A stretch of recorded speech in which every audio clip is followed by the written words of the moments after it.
Tony Gonzaga nagulat sa pahayag ni Chloe tungkol sa security ng ibinibigay ni Carlos Yulo sa kanya. Sa pinakabagong episode ng Tony Talks, nagbigay ng pahayag si Chloe San Jose tungkol sa kanyang karanasan sa buhay at sa suporta na natanggap mula kay Carlos. Naging sanhi ito ng tawanan sa kanilang usapan, lalo na nang ipahayag ni Chloe na sa kabila ng kanyang mga pagsubok, si Carlos lamang ang nagbigay sa kanya ng seguridad. Ibinahagi ni Chloe na naranasan din niya ang mga hamon sa kanyang buhay, na kadalasang nagmumula sa kanyang pamilya. Sinabi niyang may mga pagkakataon na tila hindi siya tinatanggap, hindi lamang ng kanyang pamilya kundi pati na rin ng kanyang mga kasintahan. Sa mga pagkakataong iyon, tila nagkulang ang suporta mula sa mga taong inaasahan niyang magkakaroon ng malasakit sa kanya. Ipinahayag niya na dahil dito, si Carlos ang naging tanging tao na nagbigay sa kanya ng pakiramdam ng seguridad at pagtanggap. Nang marinig ito ni Tony Gonzaga, hindi siya nakapagpigil na tumawa at nagulat sa sinabi ni Chloe. Ang kanyang reaksyon ay nag-udyok kay Tony na linawin ang konteksto ng salitang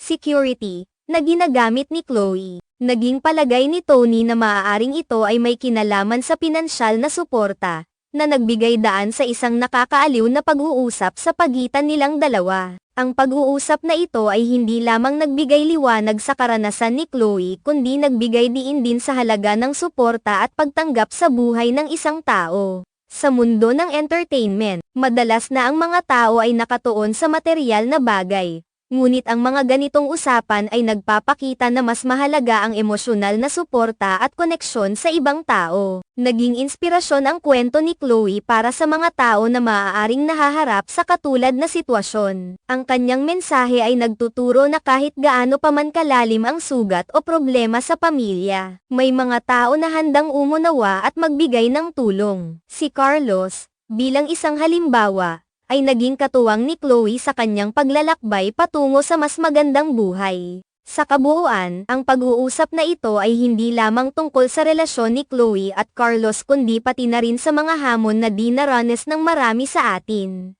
Ang pagbibigay ng suporta at pagkakaroon ng taong maaasahan ay napakahalaga. Tinutukoy nito ang pangangailangan ng bawat isa na makaramdam ng pagmamahal at pagkilala, lalo na sa mga oras ng pagsubok. Sa huli, ang kwento ni Chloe San Jose ay nagpapakita ng kahalagahan ng pagkakaroon ng mga taong tunay na nagmamalasakit. Ang kanyang karanasan ay nagbibigay ng pag-asa na sa kabila ng mga pagsubok sa buhay, palaging may liwanag na nag-aantay sa dulo ng madilim na lagusan. Sa ganitong paraan, ang pag-uusap sa Tony Talks ay hindi lamang isang simpleng talakayan, kundi isang mahalagang mensahe na nagbibigay inspirasyon sa mga tao na patuloy na lumaban sa kanilang mga laban.